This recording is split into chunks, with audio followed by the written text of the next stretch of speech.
Hello again everyone, RJ Nick here, and I'm going to show you the Nether and how to get there.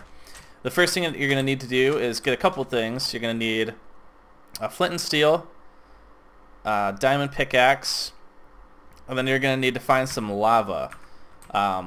Lava source blocks, when you pour water over them, turn into obsidian, and the only way to mine obsidian is to use a pickaxe, a diamond pickaxe.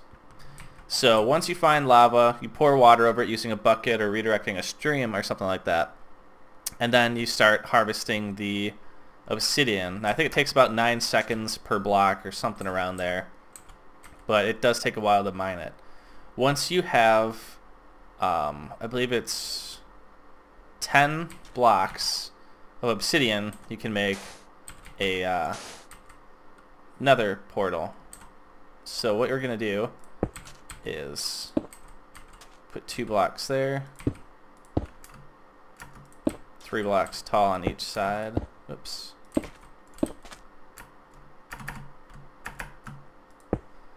And then 2 blocks across the top. Now you can technically fill in these corners here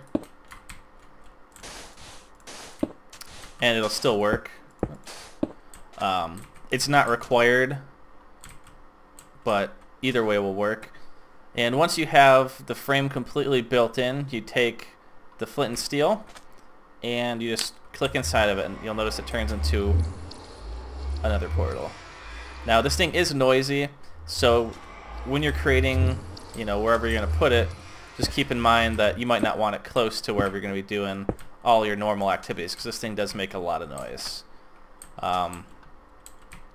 If you want to move it, all you have to do is break any of the blocks and the portal will disappear. So you can see that if we break these, it'll still light. And I think you can also do other structures with it as well. So if you want it a little bit wider, you can do this, and now you got a bigger portal.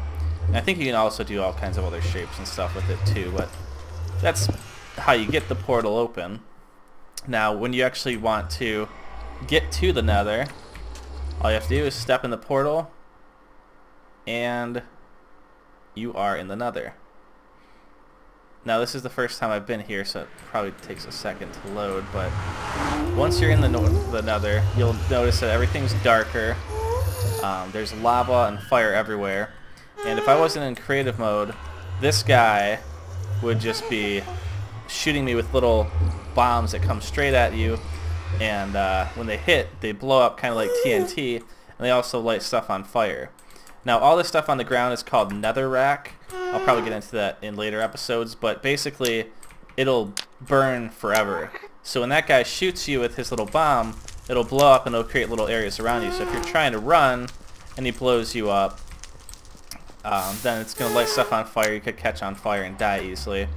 Also, if he shoots the portal with one of his blasts, then it can turn it off. So you want to make sure to have your flint and steel here with you. If you ever get stuck in the Nether, you can have the ghast shoot the portal a second time, and I believe it will reactivate it. And that's pretty much the Nether. The first thing I normally do once I get in here is just surround the gate with simple little wall.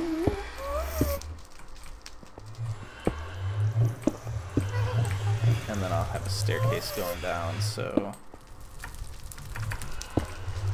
the reason I do this is because if you're trying to enter or leave the Nether, you don't want to be attacked right away. So if the ghast and other creatures can't see you, then they won't be able to attack you.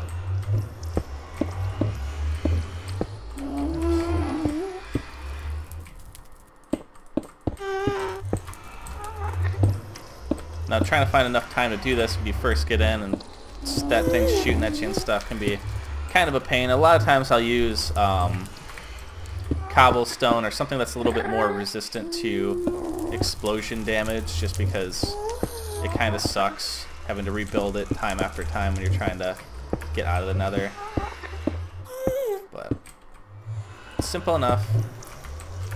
create like a little structure around it. I'm terrible right now. But this way when you go to enter or leave, it's protected. You don't have to worry so much about the gate getting destroyed with you in here. So when you're ready to leave, you just back into the portal or walk into it either way, and you'll be teleported back where you came in. Now, let's say you break this portal and you make a new one relatively close.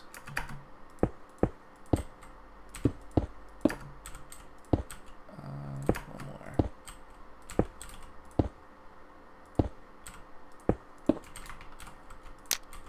Let's go in and see what happens. You'll notice that even though I moved the portal up top, I still came in the same entrance. Now, if I were to go further away, let's say, instead of just a few blocks away, let's say I go and place one down here.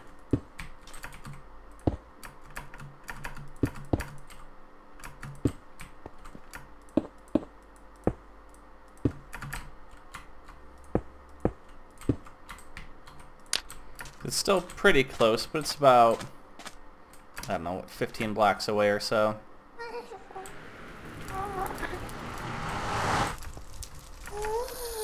It still goes to the same portal. Now, eventually, if you get far enough away, you will get a new portal to spawn. Because the Nether is actually not proportional to the top world. I think one block in the Nether is something like 8 or 10 blocks on the surface. So that's kind of interesting. I put that portal a few blocks away, the second one down there, and I came out this one. So let's see if I go back in the same one. Back in the portal. So for some reason it likes to use this one for entering. But then if I create another one, it brought me out my other portal. And just for, you know, trial and error to see what happens here, let's just put one way down here.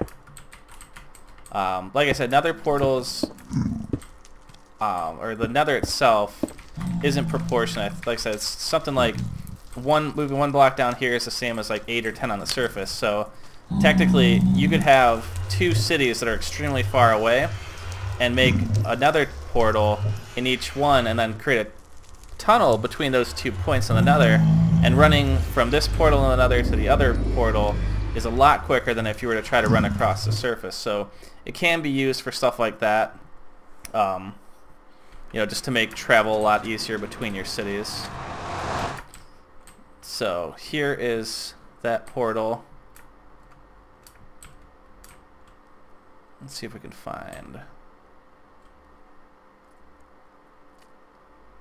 You know, I'm not really sure where our other portals were. I'd have to look up the coordinates and stuff, but that's the basics of the Nether. I mean, you can mess around with it. I'll probably make future videos documenting exactly how far it moves you and stuff like that, but for now, that's enough to get you in the Nether.